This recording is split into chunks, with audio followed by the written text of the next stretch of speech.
नमस्कार दोस्तों, इस वीडियो के माध्यम से हम मुग़ल सम्राट जहांगीर के बारे में देखने वाले हैं और उससे संबंधित महत्वपूर्ण प्रश्नों को देखने वाले हैं। इससे पहले वीडियो में हमने हुमायूं और अकबर के बारे में देखा था, कुछ इंपॉर्टेंट प्रश्नों को। तो चलिए उसी सीरीज़ में कुछ क्वेश्चन छूट गए थे, तो उनको इस वीडियो में कंटिन्यू कर लेते हैं।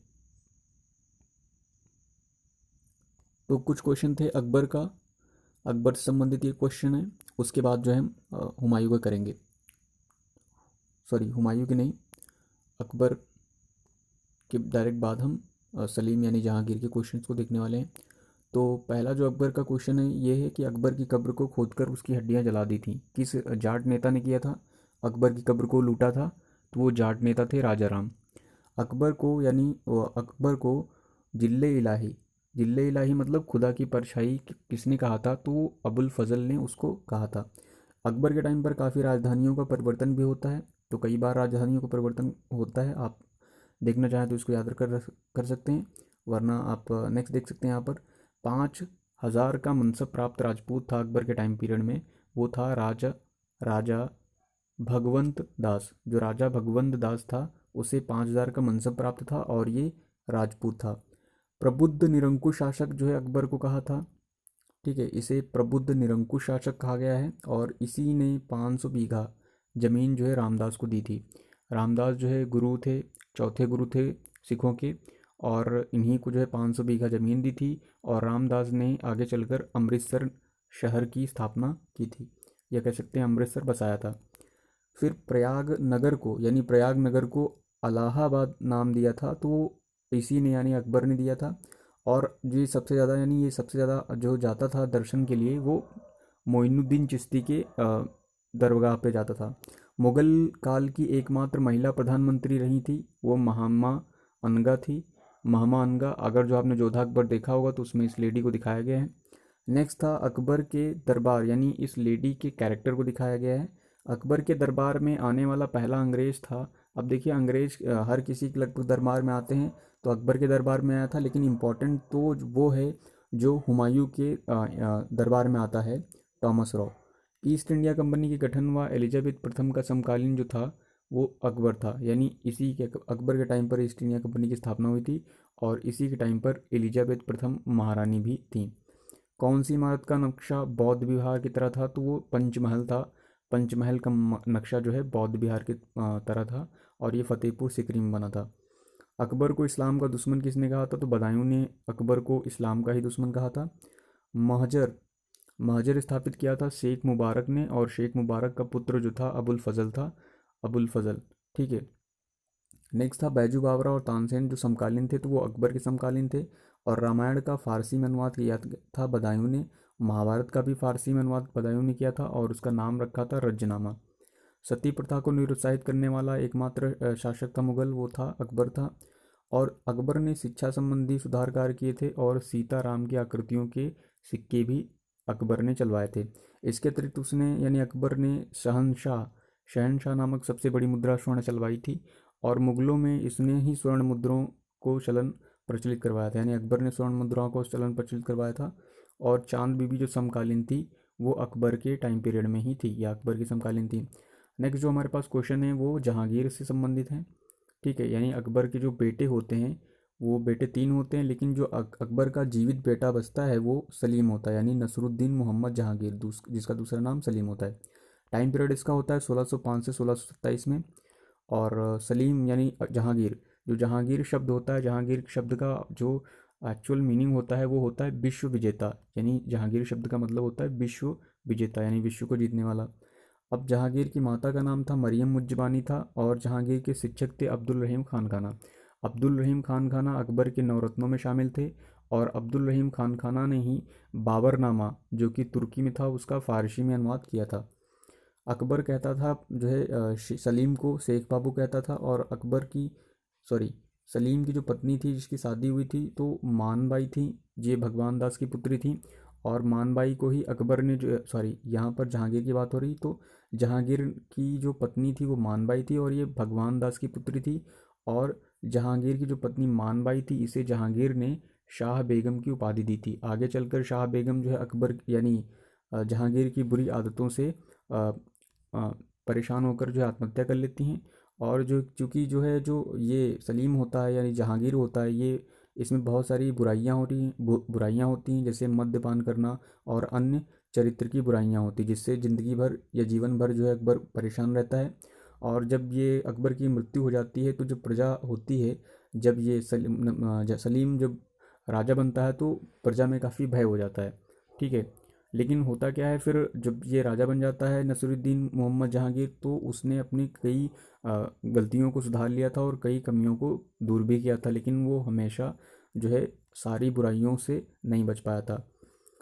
फिर पत्नी इनकी थी जगत गोसाई भी थी, जगत गोसाई जो उदय सिंह की पुत्री थी। और यानी जहांगीर ने न्याय की जंजीर जो है बनवाई थी, और न्याय की जंजीर उसने आगरा में लगवाई थी। ये एक तरह से पहल थी जो सीधी जो है प्रजा से एक तरह से संवाद था, जिसमें सीधा जो है प्रजा आकर जो है अपनी समस्याएं बताती थी, न्याय के लिए आती थी। और इसमें 60 घंटियाँ लगी हुई थी। और इसी ने तंबाकू पर प्रतिबंध भी लगाया था, यानी जहांगीर ने तंबाकू पर प्रतिबंध लगाया था। और तंबाकू का उत्पादन भी इसी के टाइम पीरियड में चालू होता है। इसका समय जो चित्रकाल का सर्वोत्तम काल माना जाता है, यानी जहांगीर का काल चित्रकाल का सर्वोत्तम काल माना जाता है। और आगे चलकर इसी चित्रकला को औरंगजेब जो है ये कहकर बंद करवा देता है कि ये इस्लाम के विरुद्ध है। और इसी के टाइम पर जो चित्रकार थे वो उस्ताद मंसूर थे, दौलत थे, मनोहर इत्यादि थे। और जिसमें उस्ताद मंसूर को पक्षी विशेषज्ञ चित्रकार कहा जाता था। इसी के टाइम पीरियड में गज़ल गायक थे शौकी। शौकी को इसने उपाधि दी थी आनंद खां। और लोक कल्याण हेतु इसने 12 आदेशों की घोषणा की थी, जिसमें से पांचवा आदेश काफ़ी इंपॉर्टेंट था। इसने पांचवें आदेश में शराब एवं अन्य मादक पदार्थों की बिक्री पर प्रतिबंध लगा दिया था। और प्रथम में जो इसने घोषणा की थी, प्रथम आदेश में क्या किया था, इनने तमगी कर बंद कर दिया था। इसी ने गुरुवार व रविवार को पशु हत्या पर पूर्णतया प्रतिबंध लगा दिया था। इसी के दरबार में जो है कई जो है अंग्रेज आते हैं, लेकिन जो इम्पोर्टेंट थे जिनका काफ़ी बार पूछा गया है वो विलियम हॉकिंस और टॉमस रो थे। तो जो ये विलियम हॉकिंस जो आते हैं वो 1608 में आते हैं और हेक्टर नामक जहाज़ से ये सूरत आते हैं। ठीक है। टॉमस रॉ की मुलाकात जो है जहांगीर से ये अजमेर में होती है। और ये जो विलियम हॉकिंस होते हैं ये जो है उससे सूरत में मिलते हैं। और इसी ने यानी जहांगीर ने ही सूरत में पहली बार जो है अंग्रेज़ों को फैक्ट्री स्थापित करने की परमिशन भी इसी ने दी थी। फिर आती है मेहरुन्निसा। मेहरुन्निसा का कॉन्सेप्ट आता है उसी पीरियड में। मेहरुन्निसा होती क्या है, ये विधवा होती हैं अली कुली की। और अली कुली को जो है उपाधि दी गई होती है शेर अफगान की। इसने क्या किया होता है, एक शेर को मार देता है, जिसके कारण इसको शेर अफगान की जो है उपाधि दे दी जाती है। तो मेहरुन्निसा जो कि इसकी विधवा होती हैं, इन्हें जो है सलीम नवरोज के अवसर पर देखता है, नवरोज के अवसर पर देखता है और उसके सौंदर्य पर मुग्ध हो जाता है और शादी करता है इनसे। और शादी के बाद इन्हें नूर महल व नूर जहाँ की उपाधि देता है। तो नूर महल या नूर जहाँ के जो पिता होते हैं वो ग्याबसेन होते हैं। ग्याबसेन जो है आगे चलकर इनको जो उपाधि देता है जहांगीर, वो एतमाद दौला की उपाधि देता है। और नूर महल की जो माँ होती हैं वो असमत बेगम होती हैं। और असमत बेगम ने ही गुलाब से इत्र बनाने की कला जो है ईजाद की थी। और जो अकबर यानी जहांगीर के जो पुत्र थे वो खुसरो थे, खुर्रम थे और शहरयार थे। ठीक है। तो जो खुसरम थे और खुसरो थे वो मानबाई से थे, यानी मानबाई इनकी माँ थी। जो खुर्रम थे जो कि शाहजहाँ की इनको उपाधि आगे जो है जहांगीर ही देते हैं। और ये अहमदनगर के मलिक अंबर को हराने के उपलक्ष्य में जो है इनको देते हैं, क्योंकि मलिक अंबर वही होते हैं जिसने जो है एक तरह से कह सकते हैं गुरिल्ला युद्ध प्रणाली की शुरुआत की थी।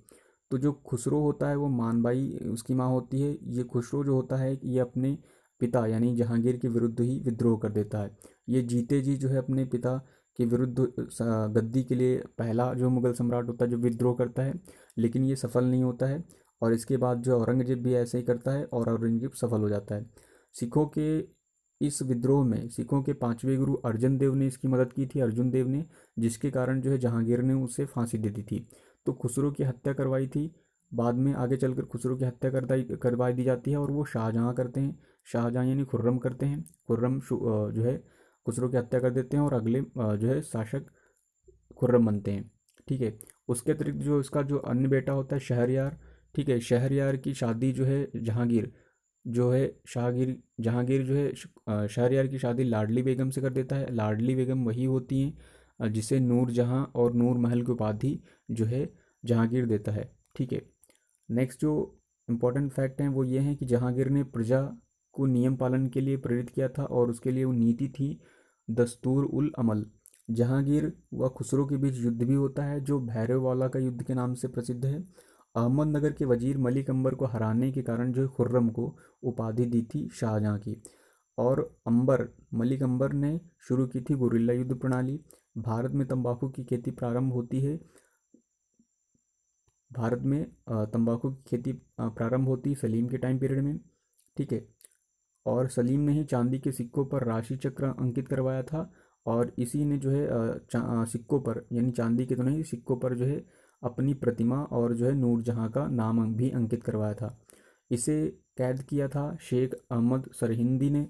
और इसी के समय जो है प्रथम अंग्रेज आता है कैप्टन हॉकिंस, जिसका पहले से हमने उल्लेख कर दिया है।